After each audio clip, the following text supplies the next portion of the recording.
Hey Twitter world, it's me, yours truly. Hey Twitter world, it's me, yours truly. Hey Twitter world, it's yours truly. That's what I'm talking about. Hey Twitter world, this is yours truly. Hey Twitter world, it's me, yours truly. Hey Twitter world, yours truly.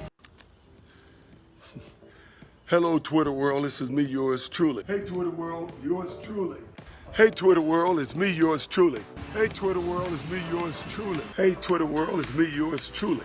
Hey Twitter world, hey Twitter world, hey Twitter world, it's me, yours truly. Hey everyone, welcome back to Stacked, episode 21. Woo! It's episode 21! We know how we're gonna do it. Yes! Alright, 21, 20, they're all over the place right now. They're all over the screen. It's episode 21, everyone. This is a very special episode. 21. He just realized. I just realized what episode it is. Holy shit. Alright, yes. He just found the new meme. Okay guys, I just found this meme where it's this kid and he thinks 9 plus 10. Get this. He thinks it's 21. Woo! Alright. Yeah, welcome back to Stacked, everyone. Episode 21. It's not episode 19. It's episode 21. It's not 19. 9 plus 10 is 19. Yeah? That joke's not funny. This joke's... No, but he says 21. That's why it's funny. Okay. Woo! Okay. You're not supposed to be talking right now because we haven't introduced you fucker. Today, joining us is my dear cousin, my brother in arms, my brother from another mother, from my dad's brother's wife. Aunt? My aunt. That's what that's called. She has a name, you know. My dear Aunt Angie. It's Milo Grant Williams, the first. Yep, there's no second yet. Will there be a second? I guess time will tell. How soon? There's like 2 more months, right? Maybe we're 7 months due. Maybe there is a Grant the second somewhere out there. We don't know. Maybe he's a fan of the Stacked podcast. Maybe he's listening right now. Oh! All right. But yeah, Milo's here along with, come on, you know the boys. Say your names. Brandon. Chris. Great enthusiasm, guys. We got energy today. We got energy. Probably because we spent 10 minutes trying to think of how to start the show, and now we're starting the show. But yeah, we're here with Milo, a dear Stacked fan and supporter. Milo, the only supporter. What's it like being our only supporter and our Stacked enthusiast? You would say it's a lonely life, but a fulfilling one to make all those fake accounts that watch your videos. Bots. We thank you for that. Yeah. Also, thanks for disliking that your one. First dislike. Yeah, our first dislike on the zombie episode. Fellas, how? Yeah, you guys really fucking it up on that one. I'm sorry. Yeah, we just didn't deliver. That's because Brandon's mic was off. Idiot. It was Brandon. Well, that was the best part of it. That was the best. Oh! Oh boy, we're getting into some shenanigans tonight. Okay, Milo, do you remember the episode where I was talking about where Brandon hides behind his microphone? This is what he's doing right now. You can't fucking see him. I was behind it? Yeah, pop out, Brandon. Where are you? He's not lying. No. No. All right. I don't want to hear this Milo guy talk about how my mic's muted. Damn. Okay, well, first we got to give some context why there's some beef happening. If you don't know, me and my 2 roommates, we stream every Friday, almost every Friday. Okay. We stream almost every Friday on. Sorry, Wi-Fi went out and just clipped for just a second. That was weird. On twitch.tv/snethouse. And during our last stream, we had a little AI dungeon fight club where we pit 2 of our viewers together in an all-out match determined by an AI simulator. So we had Brandon and Milo go up against each other. And I gotta say, it was a battle of titans. It was it was words cannot describe the emotions, the battles, the loss, the gore, the blood, the wizardry, the trickery in that match. Get it all from anime. You get Who won? Ethan, who's the winner? Tab won because it brought you two together at the end. Remember? Spoiler. Oh. But now, Oh, yeah. yeah, spoilers for the stream. I don't know. It was live. I don't know how anyone could now watch it. I think it's uploaded on Twitch again if you want to go back and watch that. But that's besides the point because now we're here, and so you're gonna get maybe some little jabs because I think that rivalry is still going on from that battle. I don't think either party is satisfied with the turnout of that fight. But I think we're both kind of vying for your attention here. And who's the better? Yeah. For who's the better brother? Gotta win over that Ethan. Yeah.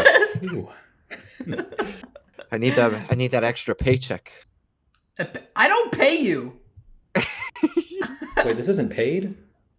Fun fact: Brandon's mom actually pays me for him to be on the podcast. That's just a fun fact. Thanks, Mom. I really appreciate you paying for my opportunity. She doesn't listen, so you can just thank her after the show. But oh, okay. remember, Milo's the only one that listens. No, she doesn't. Yeah. All right. It's true. But Milo, you are here on the show today because I'm here. You are an enthusiast of a certain studio, and once you heard the word that we're starting a movie podcast about topics about movies and stuff like that and something or other, you pitched me a topic that you want to do. Well, what is that topic? The topic is... I forgot. I wish I could tell you. What is it? No, it's Studio Ghibli movies. Yay! From Japan. From Japan. We love Japan. You are the only one that's actually been to Japan. Wait, Chris, have you been to Japan? Yeah, I have. You are the second one that has been to Japan. But you are the only one, unless Chris wants to dunk on me again and correct me, who has been to the Studio Ghibli Museum. Chris, have you been? No. See? No, I have. Milo. Oh, No, you have. Shut up. oh, Brandon has. You've never even left your house. Is that why I'm so pale? Is that why I'm so pale? Starts shaking, walking out of the house. So No.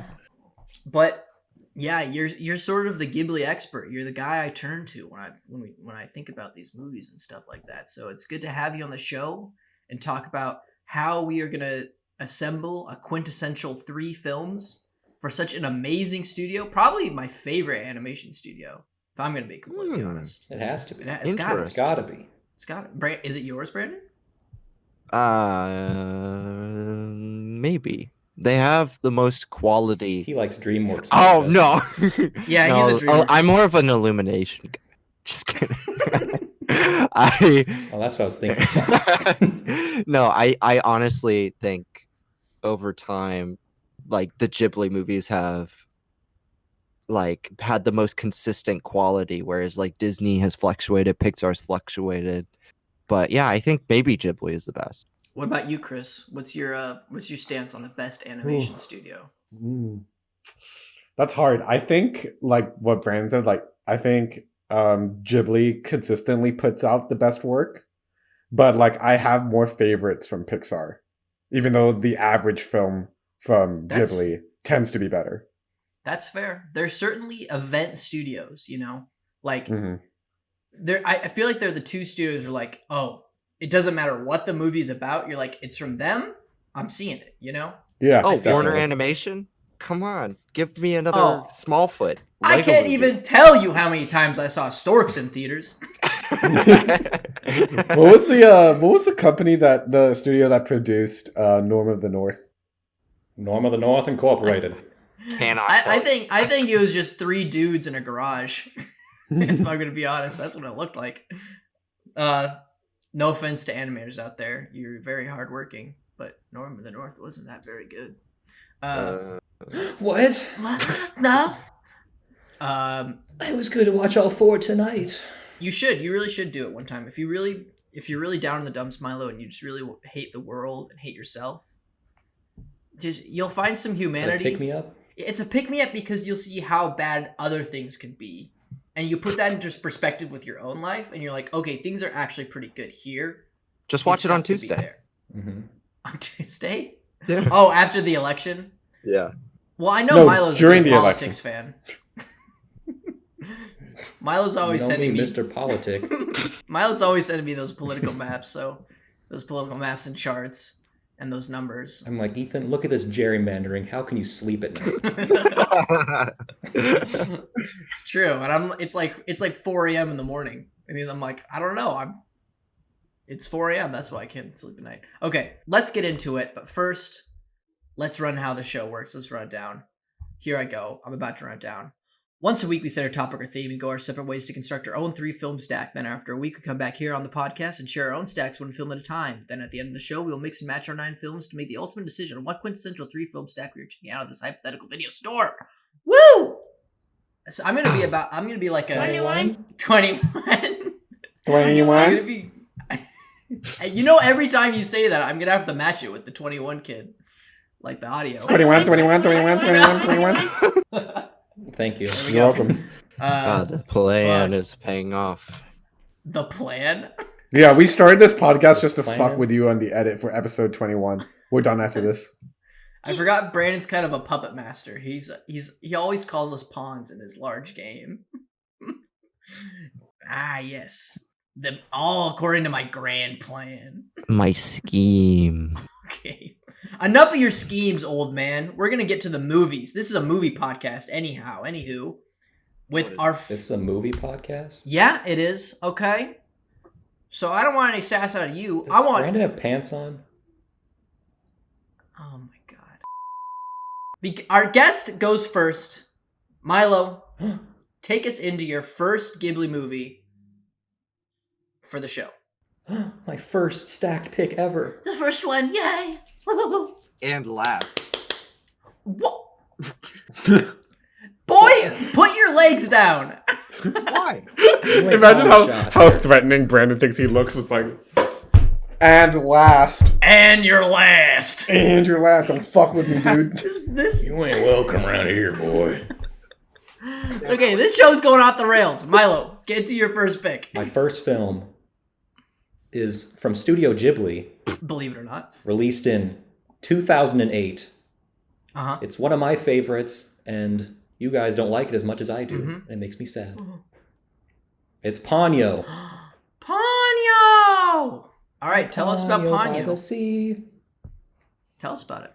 Well, Ponyo is directed by Hayao Miyazaki, Uh-huh.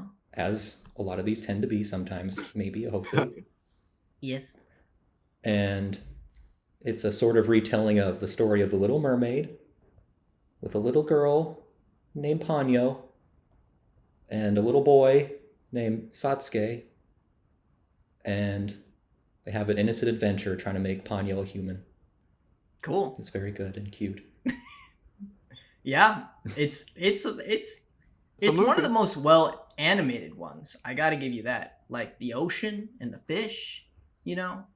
And It looks way different from any of the other movies. it does. It does stand out as one of the most different ones. It's brighter. it's- Significant. You think it's significantly brighter? Like It's color true. palette. I think because it's one of the first ones where they went a bit more digital. I don't know. Would you stop with your legs? You're kicking over your microphone, and that's gonna cause me migraines when I'm editing this. Good. I had to move my legs to put them back. Yeah. Okay. But yeah, Ponyo. I think it's okay. Remember when we were talking about Milo? You won't remember this because the episode's not out. But when we were talking about Ghostbusters, and Brandon, you said it's like it's one of those films that it was just on all the time. Yeah. For me, Ponyo's that movie that they had when it was like a Abused. rainy day during PE at school, or the teacher didn't know what to do with us. They'd put on Ponyo. So I saw the movie like so many fucking times when I was a little shit-ass kid that I was like, I'm annoyed with Ponyo. I hate that little chicken leg girl thing, that fish thing, you know? What a racist. What? Ethan, What the fuck? does chicken leg person mean something else? No, it just literally got chicken legs when she runs in the water. She goes like, you know, running all over the place, and she's got little. Oh, here comes one of them chicken legs. Boys, steer clear of them chicken leg people. Hold on to your wallets a little tighter for me. No, but I don't know. I was at the age where I saw Ponyo as a little annoying brat. And to be honest, I have not seen that movie in a while. So I feel like if I saw it again, my opinion would change. But Brandon, you saw it pretty recently because you went through all Ghibli's films. How do you I feel? actually didn't see it more recently. This is the second ever Ghibli movie that I ever watched. I saw it in theaters. I saw Spirited Away first because my dad introduced me to that movie. And obviously, like, that's the most Americanized Ghibli movie. Everybody knows about it. And then Ponyo came, and I remember being really interested in seeing Ponyo. And I fall somewhere in between because on one hand, I find the lead actor or actress in either the dub and the sub, because I've seen it like twice, to be like really annoying, like Ethan said, and it's kind of overplayed. But on the other hand, I kind of understand where Milo's coming from. Like, it's one of the most unique Ghibli movies. It's very beautiful. The message is really sweet and poignant, and you do end up caring about the characters. Yeah, Ponyo is it's a solid movie. Kind of underrated because of Hayao other work being just so fucking good. Chris? I'm gonna be honest. So one thing that I think is important to talk about with me and Studio Ghibli is, ironically, among all four of us here, I've seen the least by Why far. is that ironic, Chris?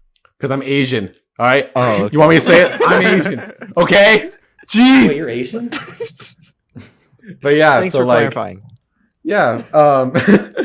But yeah, it's just like, so like, for example, with Ponyo, I'm not gonna lie, I've never heard of this movie until What? this second. Yeah, I don't know. Never heard of Ponyo. Hey, you never heard of It Man until I came into this country, you dingus. I actually had heard of it, man. I just didn't watch it. Yeah, and then you said it's propaganda for China. It is. It Yeah, is. you capitalist motherfucker. Anyway,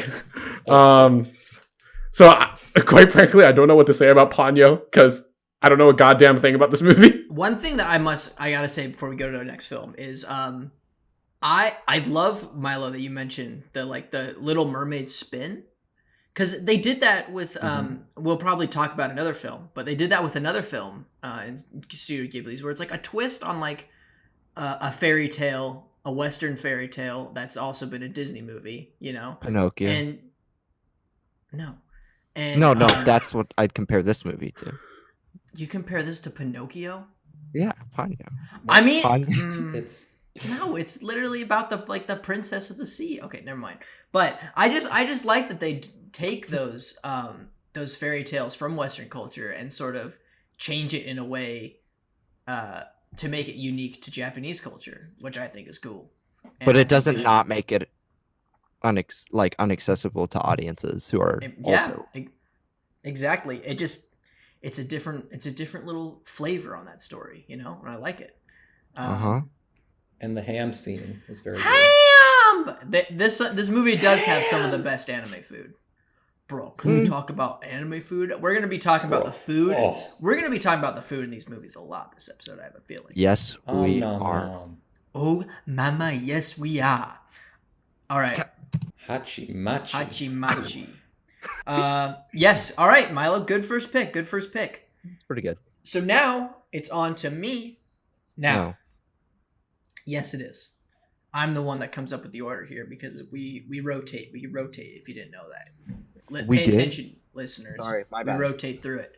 Grow up. Grow up, listeners. But the guest always Grow first. up. But we always rotate. So now it's me, and my first Ghibli film is one that I've learned to appreciate more and more over the years. I think when I saw it the first time, I was like, yeah, that was pretty good. But now when I watch it these days, my old crusty self, I just can't help but fall in love with this movie.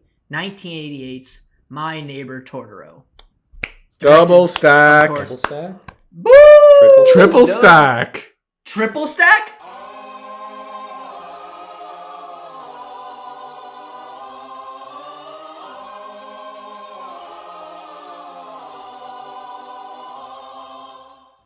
Wait, Wait. Does Brandon have it too? Brandon? No, he doesn't. Brandon. I do not have this film on my list. Yes, triple I stack, knew you would have it. though. Okay, a triple stack. A triple stack. This is insane. That's our first This is one. I insane. almost didn't choose it because I thought you guys would choose it, but then I was like, I gotta choose. Yes, that's how good this movie is. I mean, yeah. Fire. It is the ultimate movie to watch on a rainy day. That's all I can say. When you feel down and in a mood, this movie will always make you feel like a kid again. Do you remember when you were a kid? No. You will when you watch this movie because it tackles a lot of themes of going to a new place and the fears and anxieties that has, but then showing you that there can also be new adventures to be had in these new places, you know? It's a good movie about sisters and their bond, you know? It doesn't have to even be sisters. It can be just any sort of sibling, you know? Good sibling movie. And it's a magical film. I think this is the closest, it's a different kind of magic to Disney, but I feel like this one gets the closest to capturing that sort of iconic, you know, sort of magic that and I love this movie. It's one of the greatest soundtracks of all time, and just great animation. Mm-hmm. It's absolutely lovable. Chris, this is a triple stack, our very first triple stack. Let's hear what you think of this film. Yeah. So, like, you know, among my limited selection of Studio Ghibli films I have seen, Totoro's I think was probably my first one. Actually, I think I saw this on TV as like an 8-year-old or something, and like, wow, this movie is like, it's just like, Ethan, you said it best. Like, it kind of has that Disney magic to it, but like still kind of reinvents it and has its own kind of tone. But I think like the word that I would use for this movie is like magically adorable. I think it's very much a movie that I can see myself wanting to show my kids one day. And like, I think you talked about like the themes about like, you know, childhood, coming of age, you know, like exploring these new places and the anxieties that come with that. But one of the elements of this film that really stuck with me, especially now when I think back on it, is this idea. I think it's called animism. It's this idea of like, you know, a spiritual link between like living and like non-living things, and there's like a soul within every object, even though it may not be sentient. And I don't know, it's like, it's the most like child-friendly existential movie I can think of. Wow. I mean, yeah, it does deal a lot with like life and death, because we have the sick mother and they like the uncertainty they have towards her and feeling well, and sort of like the trauma that those little girls have to go through. Milo, Yeah. you also picked this part of your stack. How do you feel I about did. Totoro? Similar to you, Ethan, I didn't appreciate it the first couple times I saw it, Yeah. but then recently it's been like stuck in my head Yeah. because like it's one of the best movies about nothing, really. Yes. Like, it's just a couple little girls going to a new house, hanging out, sick mom, give her corn, and furball thing. One girl gets lost. There's a cat bus. Cat bus. Yes. Definitely the most iconic out of all these Ghibli movies. Definitely. Well, I mean, Like, it's their logo. Totoro's their mascot. Yeah. I love that you brought up movies that are about nothing, but at the same time, as we've talked about, they're like, it's about everything. It's about so many other things. It's great. It's true. True. Brandon, what do you think about Totoro? I showed you to this. Mm. I showed you to this movie. I said, Brandon, I took you to this movie. Go this way. Look towards the TV. It's playing. I think it speaks to Ghibli's catalog in the fact that I was trying to differentiate my list a little bit. Mhm. That it didn't make my stack, because I like a lot of their movies, and Totoro is really great. Like, it's a fantastically made movie with very little, if any, flaws. Like, there's a beauty to nature that Miyazaki really captures in this film, and like, it's one of his most foundational pieces is like how he captures the man's relationship with nature and their own imagination, and how they're like intricately connected, and how in Western cultures, transcendentalism took hold in like the 18th, 19th century, and really establish that the greatest imaginations and the greatest fears can be solved by man's relationship with nature.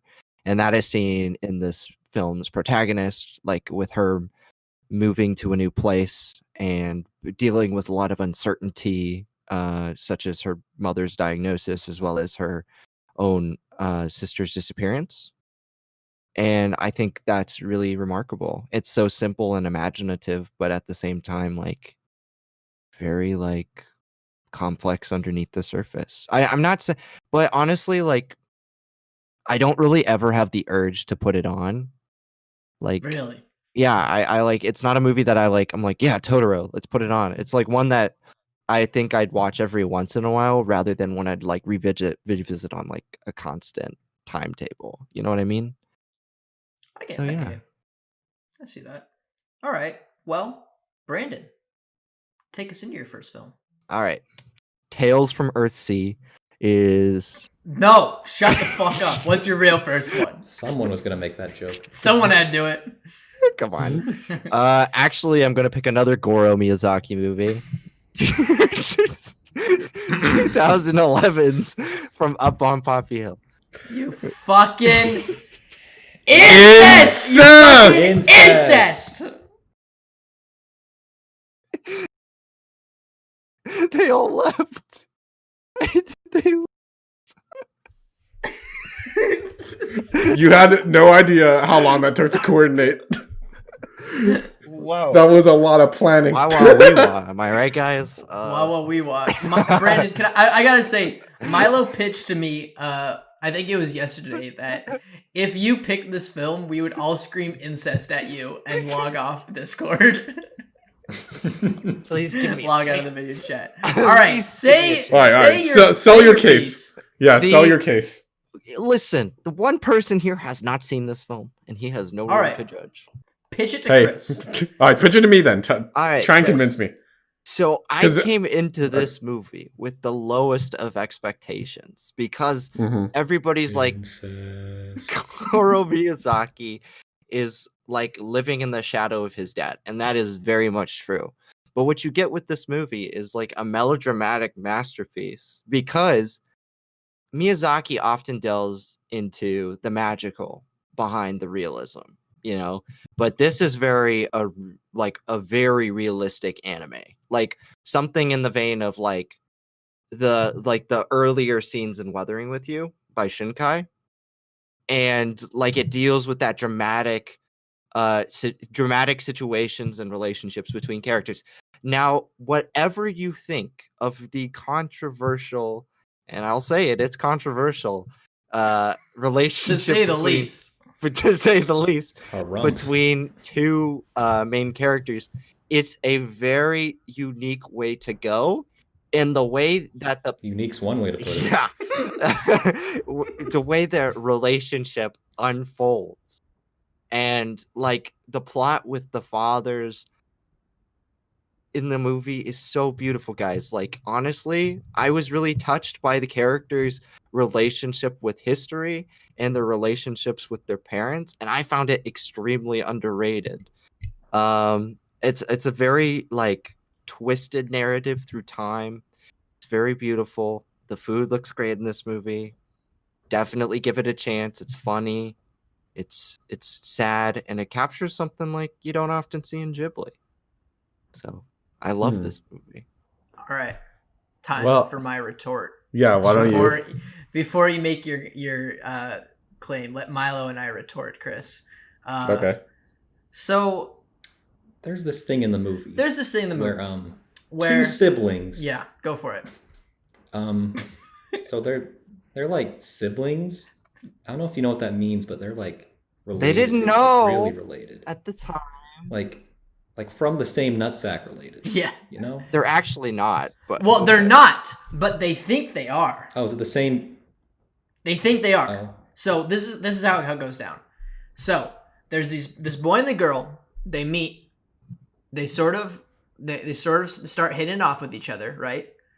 For they're like in high school, I think, maybe younger than that. They seem younger,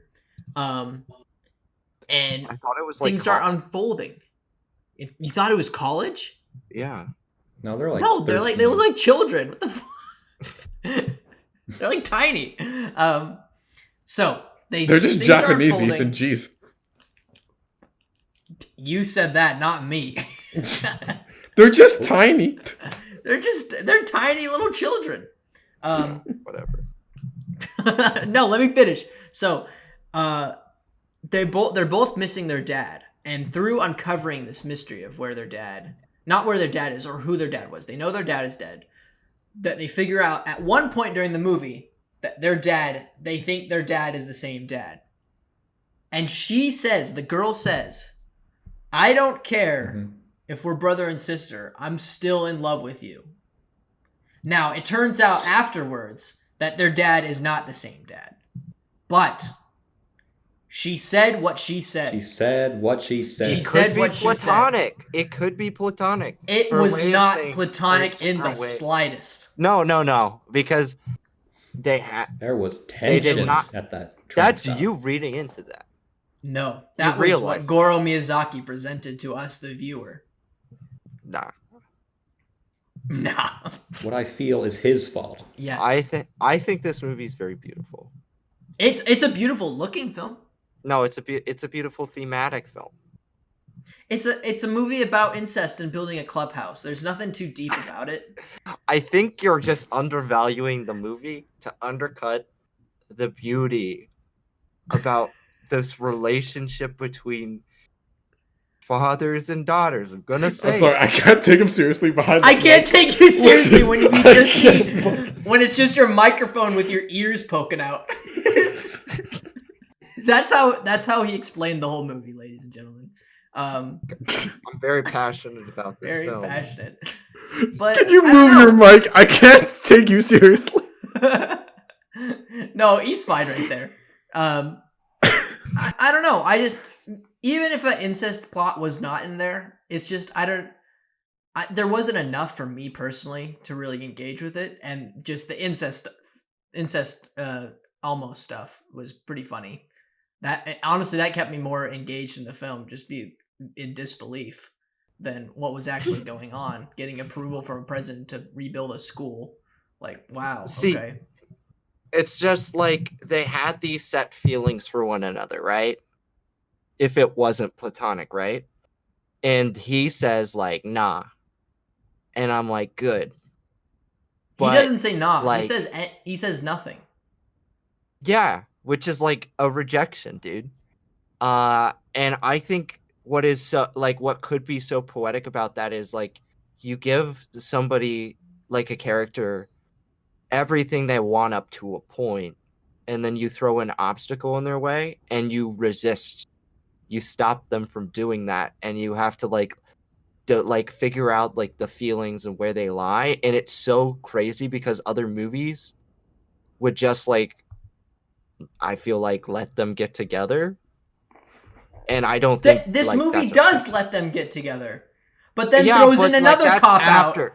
Throws in another cop out. That's it's so intricately crafted though into the narrative that I feel like it works. I don't know, Chris. You've heard this debate. I don't think- What's your Okay, feeling? so I've been thinking about it. So No, here's where I stand on this. Granted, keep in mind, haven't seen a single thing about this movie other than hearing you guys talk about this for like the last couple months. Okay, so Brandon, this movie having this incest component, I would only be able to excuse that if the film handled that in a very like delicate, tormented way, in the sense of that, do you see this character, how painful it is for him to realize, oh my God, I'm in love with this woman who, or this woman feeling the way about the man, like I'm not supposed to be in love with this person, but I am. And then you see like how difficult that is for this person. And like there's like a Briefly. thematic Not element enough. there. Not enough. I think it's very subtle and like they just honestly, they go back to Things focusing like on. that can't be subtle though. no, Yeah. okay. It's because like They bring in- that in up the movie, and then they go and talk he- about the clubhouse. Sorry, go.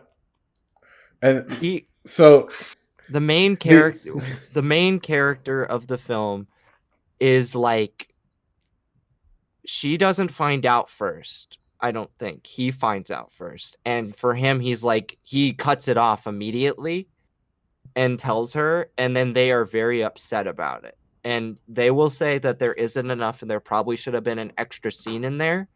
But I think you can tell in the way they're animated, like how like painful it is for them. And I can't say that about a lot of other animated films that have that sort of expressiveness. Yeah, I guess like the only way that I can find myself like being like, okay, like even with this component, I understand that it's for a larger story about love. And like if it's a story about like say unconsummated love and feeling like these two characters are meant to be together, but they're restrained from it. You know, like In the Mood for Love is basically that exact narrative, but it's, you know, different in the sense of what is keeping them apart. So I think more like societal. Well, it is societal. Yeah, norms it's both ways. Yeah, it is societal norms, but like, you know, differently. But yeah, so I think I'm willing to give it the light benefit of the doubt that maybe if I watch it, I'm able to connect to it in a way that maybe Ethan and Milo weren't able to. But at the same time, I have never seen a movie that contained incest where I was like, okay, I'm on board with this. Let me be clear. This movie is not about that in its entirety, and they know that. This is like a side plot. And yes, it's very controversial, and that's what people talk about when it comes to the movie, but it's very thinly in the movie, and they literally do not do anything about it. So that's my sort of minor rebuttal to that. And Milo and I don't like this movie. Milo. But the story's like way too boring to justify having something that controversial. It's called a melodrama, Milo. No, Milo, he's right. Milo's right. No, Milo is. It's not about building Like, it's it's about building build a the clubhouse. clubhouse. There's nothing really there. If you're telling me that the romance is not the main plot, if that's just a subplot to the main plot, then you're telling me that the main plot of this movie is about kids building a clubhouse. And You're oversimplifying it. I'm not. We watched the you movie. Are. No, because you're oversimplifying it. Historically. Historically. All right. We have gone way too long. We got to move on. We've been talking about this for like 20 minutes. Jesus We're Christ. talking 20 way minutes. too long about this meh movie. All right. So that was Brandon's first pick. Chris, your The first three of pick us was had Totoro. Yeah. So, and then Milo's Milo, your second second pick Totoro. was Totoro. So now it's on to my second pick. And now we are gonna get a little serious here, because one thing that I love about Studio Ghibli is that it's able to bring out like the sheer happiness in the world, but it's also like it uses the animated medium to also show some of the like the darkest and the like saddest stuff. Chris, no, we can't do this. Wait, could it be? Not for this My movie is 1980's Grave of the Fireflies. Is that Yeah, double stack!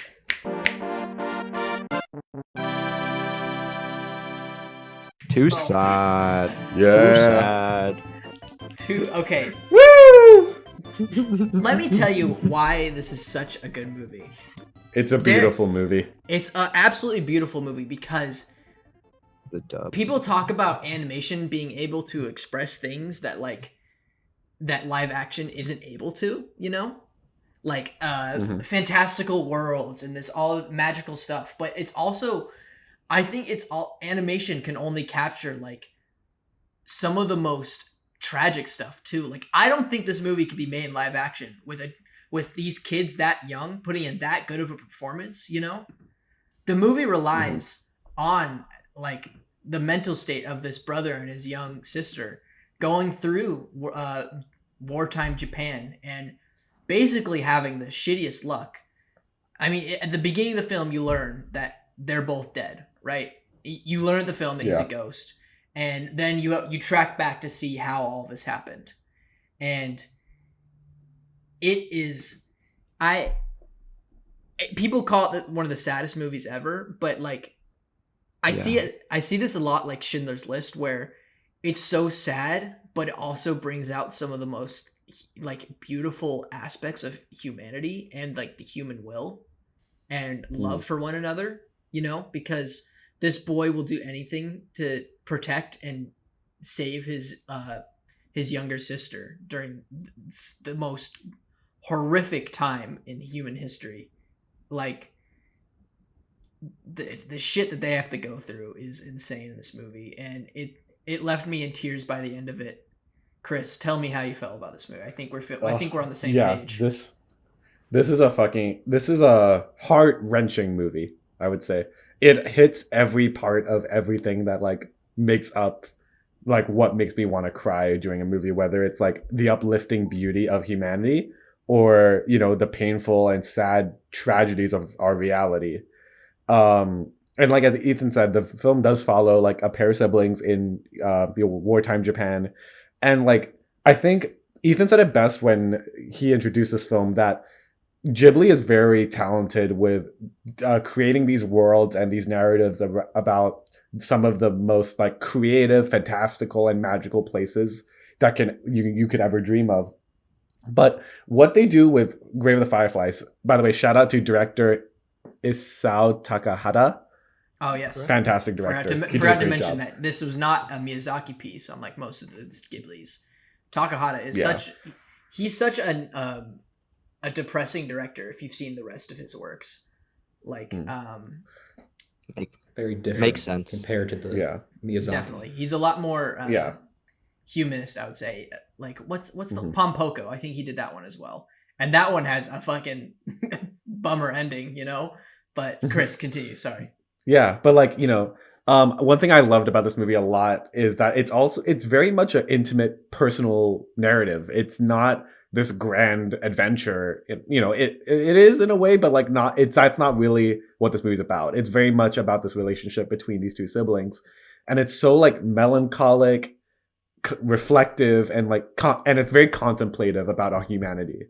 It very much touches on like what is it that makes us human, in the sense of like our ability to care for one another, but also this unfortunate side of our humanity where we're also capable of very great evil.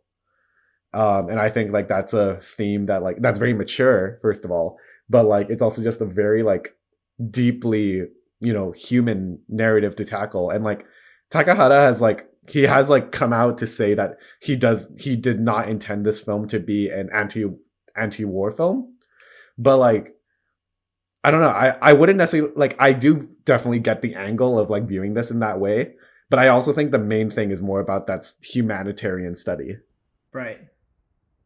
Milo, I think you're one of the first ones. No, I think Chris and you probably saw this movie before me and Brandon. I think we're the most recent watches here, but how do you feel about Grave of the Fireflies? Yeah, I watched it on my laptop with a DVD I got from the library. I did the same thing. Me too, but I was watching it on Hulu, but on my laptop. This movie deserves to be on a big screen. I turned on the dub, and I said, "Oh no! That dub is awful. I can't do it." Yes, piece of shit dub. So I had to put on the subtitles for this one. There you go. Yeah.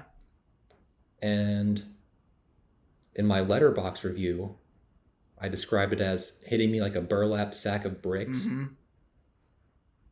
with just how unrelenting in its sadness it is. Yeah.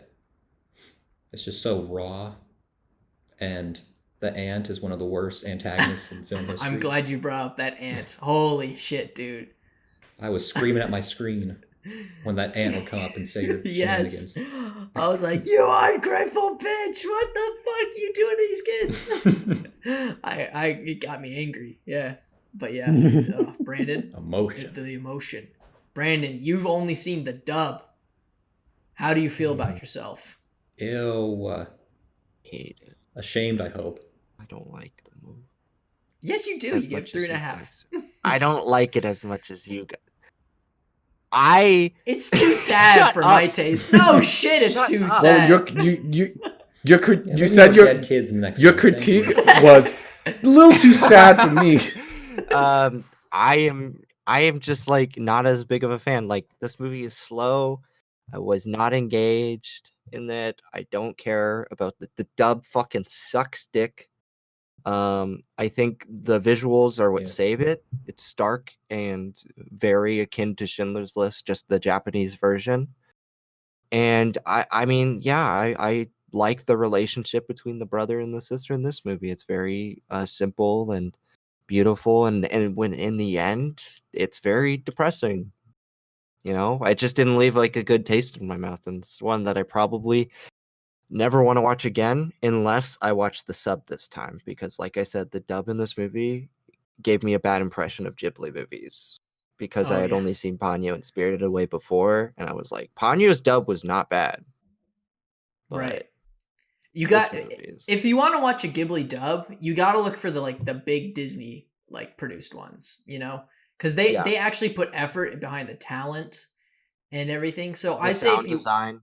the sound design, everything, like so if you want to watch a dub, go for the big ones. Go for your Totoro. Go for Spirited Away, Mononoke, uh, Nausicaa, all that stuff like that. But some of these lesser known ones, I feel like this one's one of the most critically acclaimed, but I feel like it's still lesser known in the library, just because it's not directed by Miyazaki. That it didn't get as good of a treatment as some of the others in the dub. But yeah, that's a good. All right, double stack. There we go.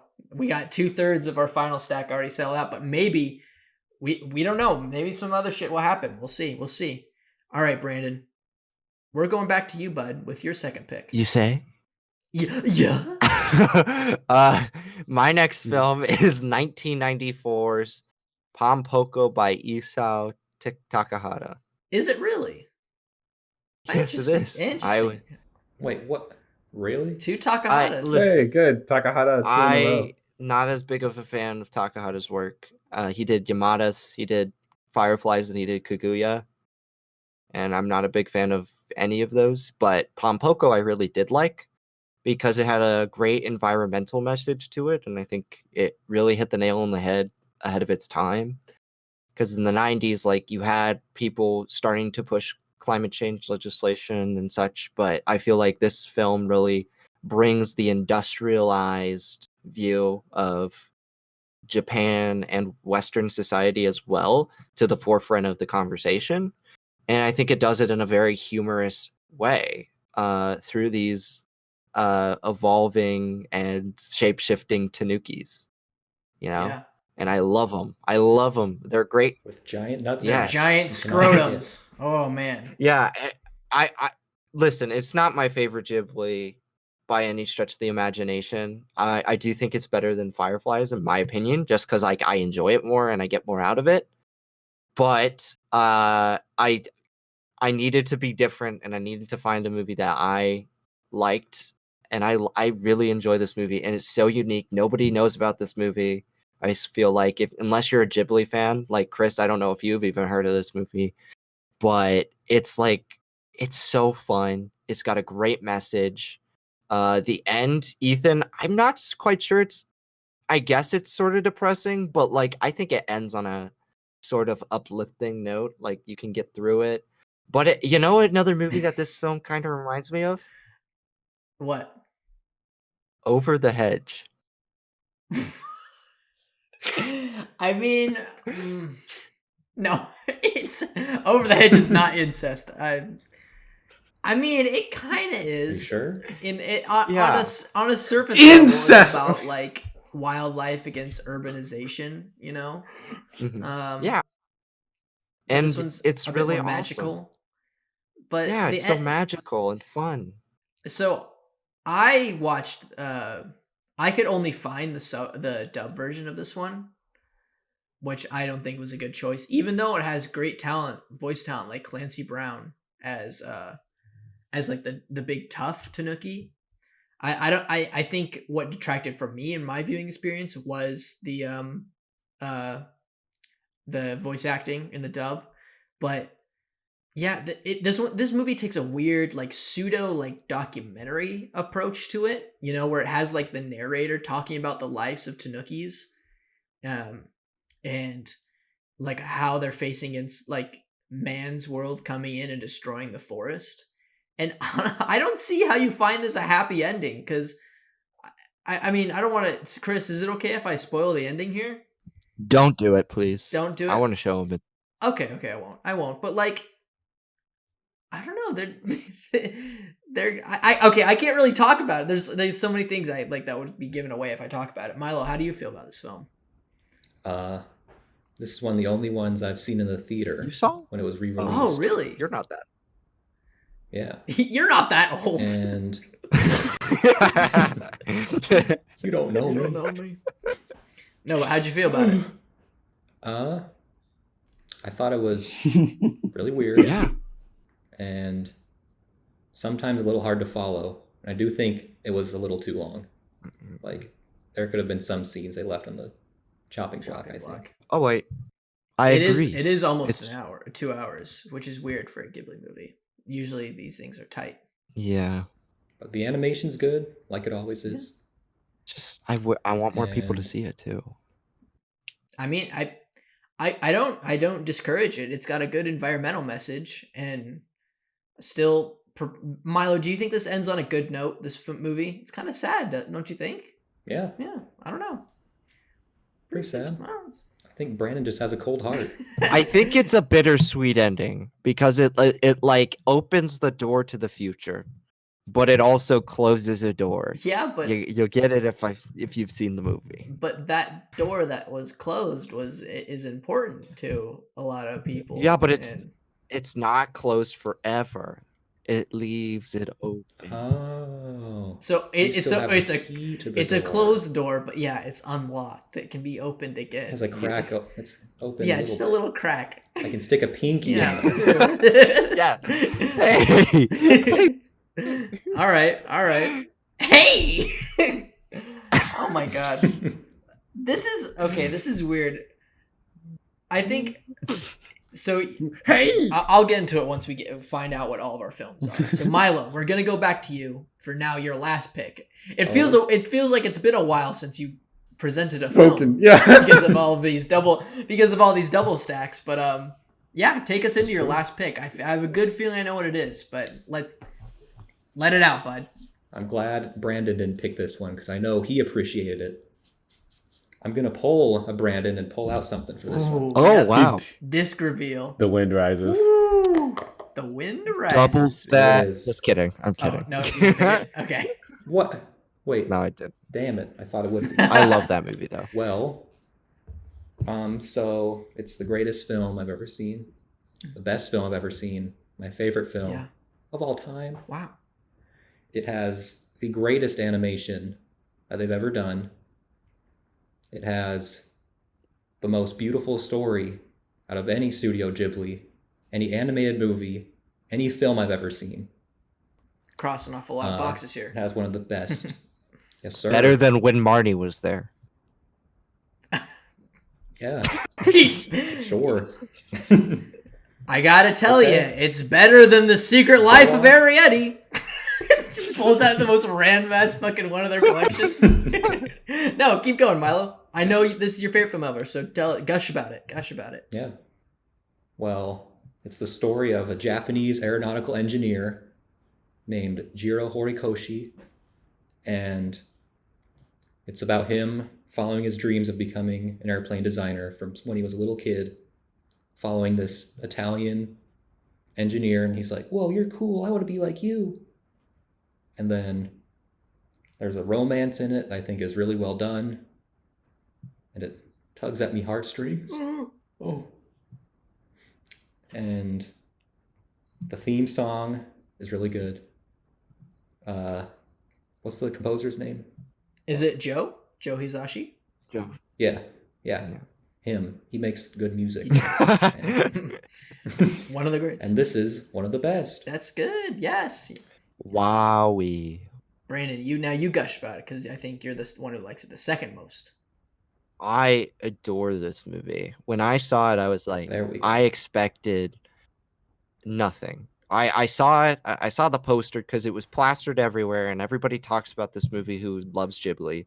And I was like, I'm gonna save it until like one of the last Miyazaki movies I watch, and because I had seen most of his others at this point, and I was like entranced by it because it included everything that Miyazaki loves, like everything about like the environment, everything about flying, everything about dreams, and it's a very inspiring film, despite the fact that it's not magical like Miyazaki's other movies. It's magical in a different way, maybe, but it's not fantastical. Like, there are moments where the film delves into this realism that you're not super like accustomed to if you watch their other works.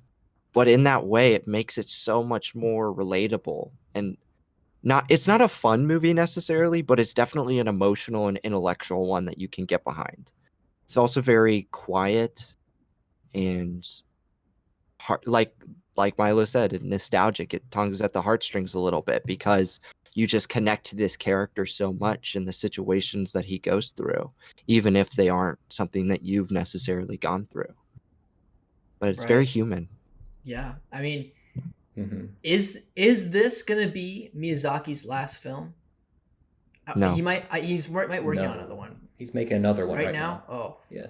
give it to me, it to me. But I was gonna say, I think he said he was gonna retire after this one.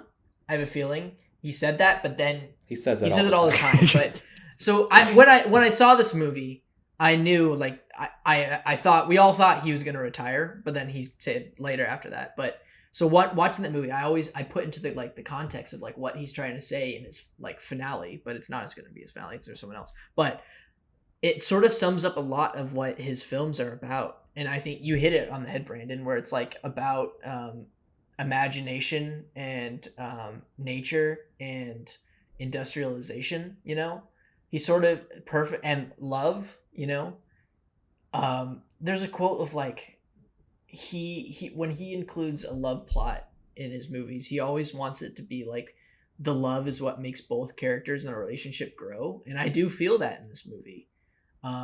I think the problem that I had with it when Milo showed it to me for the first time, I think I had a problem with the dub. We watched the dub. I don't know. I think the dub's pretty good. I agree. I think I also watched the dub. Has Joseph Gordon-Levitt. Did I see the dub or the sub? Let me check. I think you saw the sub. I've never seen the sub. I know, that's what's Watched interesting. the dub about like 10 times. Will you ever watch the sub? Or are you just so satisfied with the dub? I mean, whatever, either way. I mean, it's good. I just like the way the Italian man says Japanese boy. Hello, Japanese boy. I remember we kept making fun of that. Or not making fun of that, just having fun with that. I don't know. I gotta rewatch this movie, if I'm gonna be completely honest. I don't know how my judgment was clouded the first time I watched it, but like, I can totally see all the points you guys just made right now. But I still gave it 3.5 on Letterboxd. It needs to be seen again. Ooh. I mean, I have to rewatch Spirited Away for my animation class, but after that, I think the next Ghibli film I'm gonna rewatch is this one because it's on HBO. Can we watch Max. it together? You want to watch it together? Sure thing. I want to watch Spirited Away again because I haven't seen it in like a long time. Spirited Away. Okay. Well, also Wind Rises, but I want to see that on like the big screen because that movie is so beautiful. Yes, sir. Did you see it on the big screen, Milo? I mean, it came out. No. Okay. I saw it in a hotel for the first time. Hey. Underwhelming.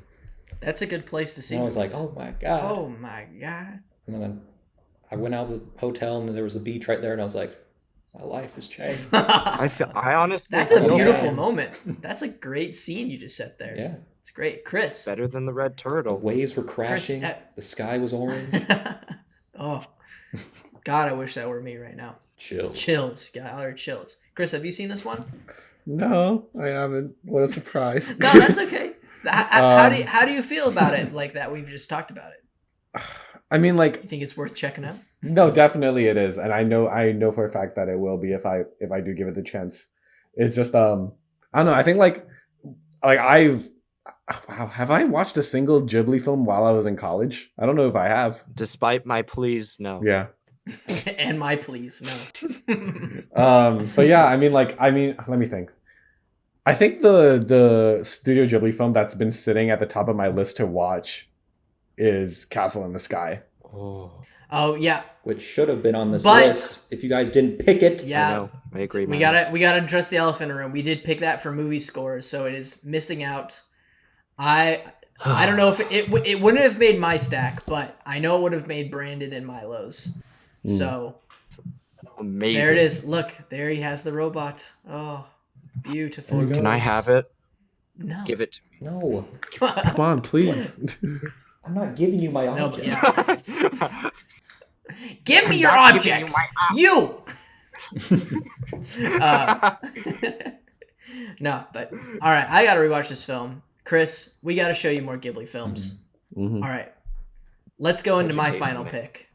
A movie for dreamers. Movie Yes. for dreamers, Or- believers, and gamers. Maybe not gamers.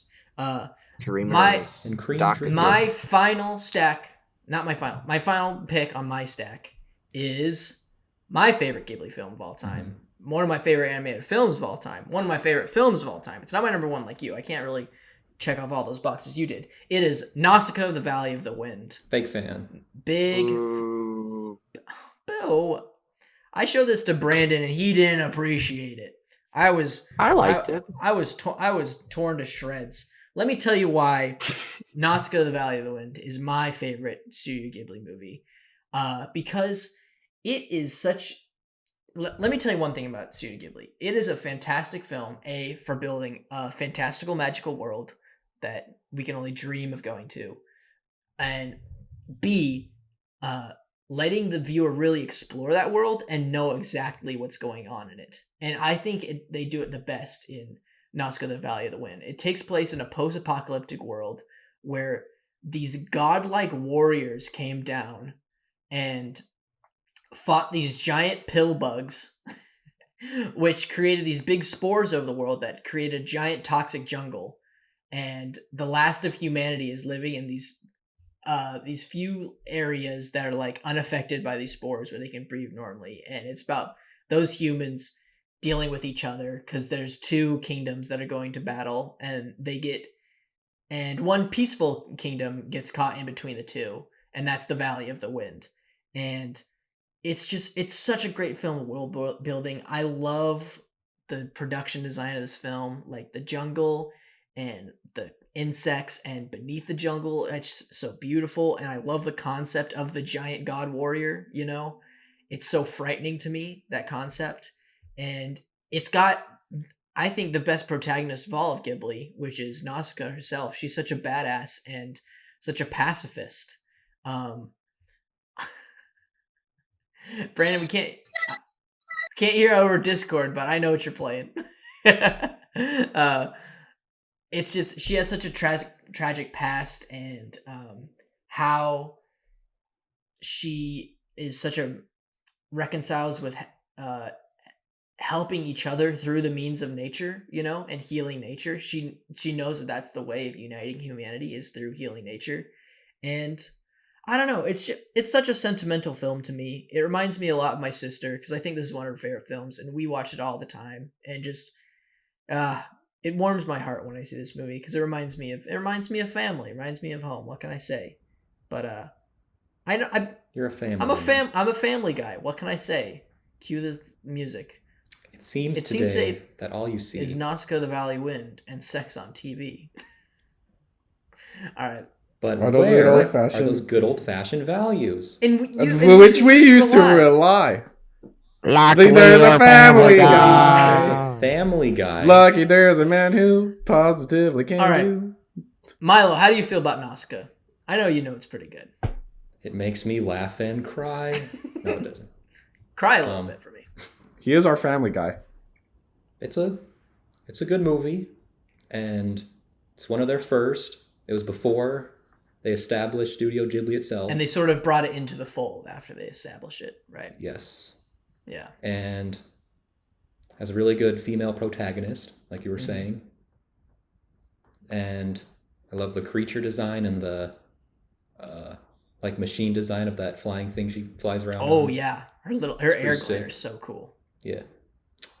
I don't think I appreciate it as much as I should, but it's a solid movie. Quality, solid movie. I can see how you like it. There you go. Brandon? It's a movie. These are all What the movies. hell, Yeah.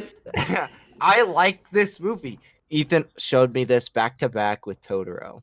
As I was just getting back into Ghibli. I think it was over spring semester. It was right before the coronavirus. It was like in February. Right. Before the what? Before the big old virus. Where Brandon and I could openly mouth kiss and breathe into each other without wearing masks. No.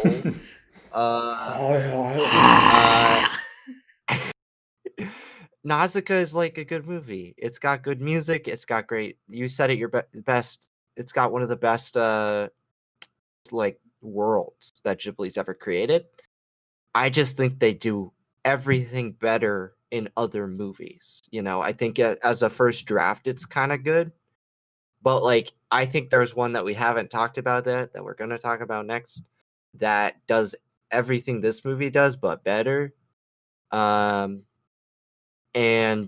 I'll also Castle in the Sky as a better adventure movie. Sorry, not sorry. But like, yeah, don't give me that. Don't be sorry for the truth. Yeah, it's a good movie. It's got good characters, but like the story didn't really move me that much. Even though it is an environmental film, but it didn't move me as much as other films that I've seen from them. Okay. Cool. Chris, you have not seen this movie. Yeah. But you should. I'm sensing a theme. I feel like after the show, we got to come up with like a required viewing of the studio for Chris to watch in order. But we'll do that. Let's do it tonight. We'll do that once we're not recording. All right. Brandon, you were just mentioning a certain film that you think does everything Nausicaa does, but better. What is that movie? I wonder what it is. I wonder. It's my favorite Ghibli movie, as you guys know. It's Princess Mononoke. Double stack. Really? Yes. Every movie Oh. I picked today has been a double stack. I haven't announced a movie today. I should have put you last. I'm so sorry. Holy shit. That's Oh my hilarious. god. Well, w- there's our stack. Anyways, go into the movie. Princess Mononoke has a great sub. It's got a great dub. It's got a great cast. It's got a great fucking story about the environment and about tribalism and about being a female in society. It's got great animation, like some of Ghibli's best in my opinion. Like the motion in it, like really caught me off guard because to this point, I think I'd only seen Howl's Moving Castle, Spirited Away, and Ponyo and Arity. And I remember seeing those and being like, the animation's pretty good in those. But in this movie, like the movement in the action sequences and or in the wide shots is like breathtaking in my opinion, almost akin to some of Disney's best 2D work. The guy who did Sleeping Beauty for Disney and the other guys who did Mulan in the Renaissance era, I think they're very comparable movies in the sense of like their wide and their beauty, their wideness and their beauty to them. And honestly, I'm moved by it. Every time I watch this movie, I just love the characters. It's a really dark film, but it's a film that regardless of its darkness, like keeps me coming back for more every time. Yeah. Oh. Okay, so this is also like Totoro for me, where Boo. Milo, our sisters were obsessed with this movie for a big period of time in our lives. Do you agree with that statement? I feel like Simone and Ruby, they love this movie, and that might have like maybe have detracted it from me because we watched it so much, and I was like, okay, I get it, but I rewatched it this year, and to compare it to another media experience, watching this film again, having not seen it for years and having not very high opinion of it, but so it felt sort of fresh. It was like playing The Legend of Zelda Breath of the Wild for the first time. Let me tell you. this is one of the greatest quest movies where its score helps it make it feel sprawling. One of my favorite sequences is when he's just traveling on his like deer horse, and it's just Joe Hisashi just going fucking bananas on the orchestra, you know?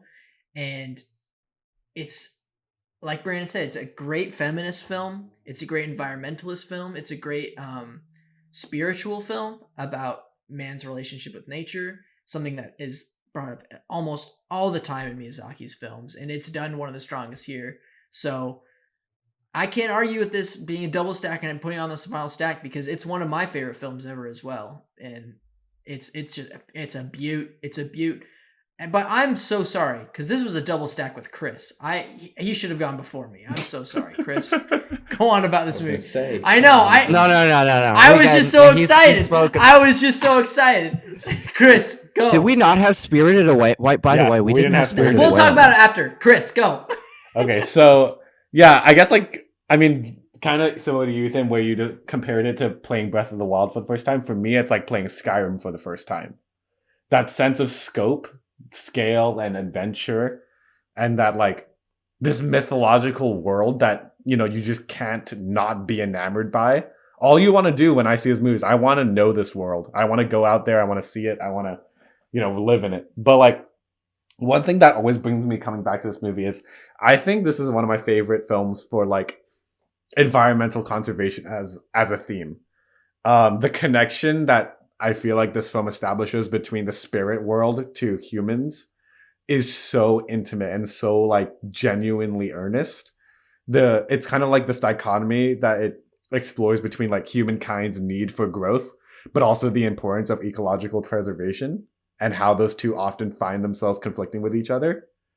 And yeah, like, oh man, like this movie, like it just makes me think all the time. And like, it's just so magical. Like, like people often say they would love to live in worlds like the Star Wars world or the Lord of the Rings world, or, like all these video games. And while I'm also in a lot of those, I can also find myself often imagining what it would be like to live in the world of Princess Mononoke. It's just so like, like Brand, and as well, like you guys said, the animation is fan-fucking-tastic. It's so grand. I don't know, but it's still intimate. I don't know how to describe it better than that. And I think that also plays well into its score. And I think like, Brandon, I know Castle in the Sky is your favorite Studio Ghibli score, and granted, I haven't, watched it, but seen it. Yeah. But like, like Princess Mononoke also has one of my favorite film scores ever, and like it's just so. You can't go wrong with Joe Hisashi. Yeah, and it's the perfect balance, isn't it, between grandeur and intimacy, and I think they really strike a perfect tone in the middle there. Yeah, Milo, what do you think? Hot take. This one's kind of overrated. Woo! Oh, tell us about it. Why you feel that way, bro? Oh my god! Roar! Is Chris growling at me, or is that That was Brandon. Who was growling? Chris was yapping at you like a little dog. All right. Why do you feel it's overrated, buddy? Everything you said is true. It looks cool. Sounds cool. It's got pretty good characters. But whenever I watch, I feel like I'm just watching a sequence of events. That's how I feel about Nausicaa. Well, fuck you, buddy. You just, I kind of get that. It's a lot of this film is travel montage, and it's beautiful travel montage, like them going through the forests and seeing like the magical life that's in it, But yeah, I get that. What anything else you want to say about it? Yeah, I'm just never like the craziest fan of traditional fantasy. And this is one of their most traditionally fantastical. That's true. I forgot about that with you. Not really a big old high fantasy guy. I remember that. All right. Yeah. Well, there's our picks, and we have our final stack. But instead, no, we're fighting the stack. We're fighting. How? We already have the double stacks. Yes. Them's the rules, son. We're putting The Wind Rises on this stack. Yeah. I would, but I can't because I didn't choose it. A Totoro's. We're getting rid of one of the movies. I'd be okay with getting rid of Grave of Fireflies. No. No. What's No. I would maybe be willing to remove Mononoke for Wind Rises. Wait, What the whoa. fuck is We had a wrong double with stack. you? That's not how this game works. You don't just like. Listen, Milo, we're bartering here. Milo, I'm sorry to say, buddy, I don't think this will get on because so many people have picked these movies. Listen, you got Totoro, Grave of the Fireflies is pretty good, and I'm sorry about the Mononoke pick, but that's how the show works. That's how the show Wait, works. I just realized something. Yeah. I won the episode. Every one of my picks was chosen. Yeah, because you haven't seen anything. Haha. Who's winning now? Yeah, grow up. We're Watch the more winner. movies. Hey, I'm the winner. Fuck you guys. And kind of the loser. Yeah, and kind of the loser. But Ethan, what's the order then? Well, Not okay. Grave of the Fireflies. Before we do the order, Jesus Christ. I want to use this as a time for people to make maybe. Is there any that you like?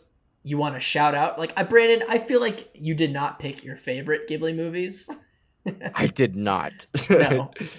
I cannot believe you picked incest over the Wind Rises. I just wanted to differentiate from everybody else's. And it could have actually had a chance of getting on. Oh Yeah. boy, boo-hoo. Go home. Die.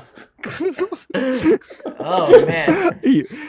Listen, I didn't choose your movie because I knew you were gonna pick it, little bitch. Okay? I was like, I ain't gonna pick his little movie. You know why? Because I need to pick movies that to differentiate myself. Not to make it on the stack. You Not knew, to be I could some care less. sheep. you knew it wasn't going to make it Your on. fucking list. Damn. Okay. This is when I needed your help. Yeah. You failed me. When he needed the most, he was gone. Brandon's like the Avatar. I'm gonna shout out my two alternates. Go for it. I can't use Castle in the Sky Yep. because you already picked it, and I'm glad you picked it for the last stack that we did on movie scores. But like that's like my favorite Ghibli movie or second favorite Ghibli movie behind Mononoke. Goes back and forth. And Kiki's Delivery Service. I know there's not enough love in this group for that, but I really love this movie. Milo Another loves it. humanist. I almost put You it did? over Totoro. Oh shit! No Oh, way. shit. So Milo's got the best taste here, huh? I think Oh. your rankings align more than mine, if I'm going to be completely honest. I am just so surprised nobody picked Spirited Away. Like that one's one of the most acclaimed. And listen, I love that movie, but Me there's too. just It's good. 3 more that are better.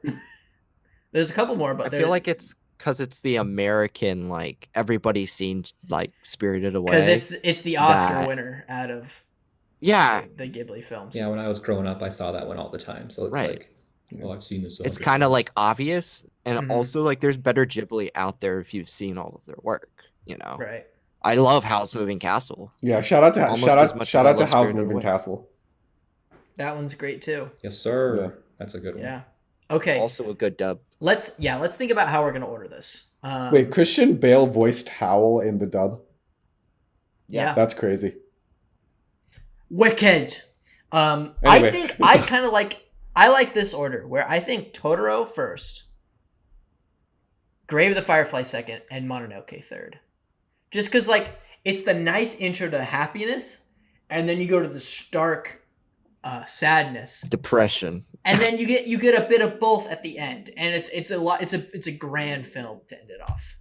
How do you boys? It's a feel grand about The that? grand finale. finale. Any I'm down. other I ideas? like like it. that. And when does Wind Rises come in again? That can listen. All right, here we'll have. This is our first ever. If you want to watch one more movie, you can watch Wind Rises. How about that? That's the bonus stack. Thank you. That's the bonus stack for this episode. I would be willing to get rid of the Grave of the Fireflies. I I'm would not. not. I would Here not. we That go. is a. Now we're bringing it There back. are only 2 perfect Ghibli movies: Nausicaa and Grave of the Fireflies. So we can't. First of all, you're wrong on both. so we gotta accounts. have one perfect Ghibli movie there. If I can't have Nausicaa, Yeah, the Wind Rises. Yeah, the Wind Rises. Dude. now Come on, the No. Wind Rises and No. Mononoke are, and fucking Castle in No. the Sky are the best ones. Sorry, show doesn't work like that, Now- boys. Yeah, let's bring Cast in the Sky back You from know the what? dead onto the All right, I'm list. feeling That's- like we should that's put a the bonus cat bonus. returns on here. No, the Cat Returns and Whisper of the Heart. Whisper of the we need a Heart, double Cat feature. Returns, and Tales of Earth. fuck those. That's our stack. All right, let's ring it out. No. All right, I think it's good order. Anybody have any objections to this order? No? Totoro last. You want it last? No. No. So you can leave all happy with a pep in your step. I leave all happy after Mononoke. This is a good happy introduction, and it's like the most iconic one. Sort of how we did Time Travel, where we did the most iconic one first, with Back to the Future. You might get whiplash between 1 and 2. You will. But we don't want to... It's a continuation. It's hard. That's true. I don't know. I like that you see the highest, the happiest, the saddest, and then lowest. the most complex. Not the most complex, a complex one right in the middle. I agree. Okay. Sure. Let's run it down. This is Stack's official Studio Ghibli final 3-movie marathon. Milo, kick it off with our first film in the stack. We're kicking it off with the most iconic. It's in the logo. You've seen it. My Neighbor Totoro. There it is. Chris, Olé. take us All into right, our second and pick. our second pick is a beautiful and tragic war film. Isao Takahata's 1988 amazing piece, Grave of the Fireflies. Brandon, wrap it up. And our last film. Our last film is the excellent Princess Mononoke, a spectacle of epic proportions about the environment and the way we treat our fellow human beings. My fellow human beings. My fellow Americans. My fellow human beings. Watch these Ghibli Watch these movies. They're very good and from Japan and epic. And then, of course, as our little stacked bonus, Watch the Wind Rises. Thank you. Milo's favorite movie of all Everyone time. do it. It's not the most fun movie, but it's the best movie. It's a good ending one, because like I said in my analysis, where we all thought it was gonna be Miyazaki's last, so he has a lot of end statements in that film about his A very personal movie. very personal, right? And wraps up some themes in his last films. Well, okay, that's the show, everyone. That is the episode. I'd like to thank my best buddy Milo for coming on the show. It's been so long since I've seen this man in person. We used to hang out like all the time back when we were kids. So it's nice to see his beautiful little face on the television screen, the computer You screen. delivered me in the hospital. I was the one who delivered him, if you didn't know that. Brandon passed out on his mic. But Milo, thanks for coming on, buddy. And thanks for being one of our biggest supporters on the show. We couldn't have done this without you. How do you I listen every week. you're a regular listener, and we're humble and thankful for that. And we're gonna have you back on once we get more guests and we start rotating the guests. You got to start thinking of another topic, because this was great. I loved you on this show, so you're coming back. Hell yeah. Oh hell yeah! And that'll do it for this show, No. everyone. Hell yeah. That'll do it for this show, everyone. Thanks for listening, and you boys want to say goodbye to the listeners? Take care.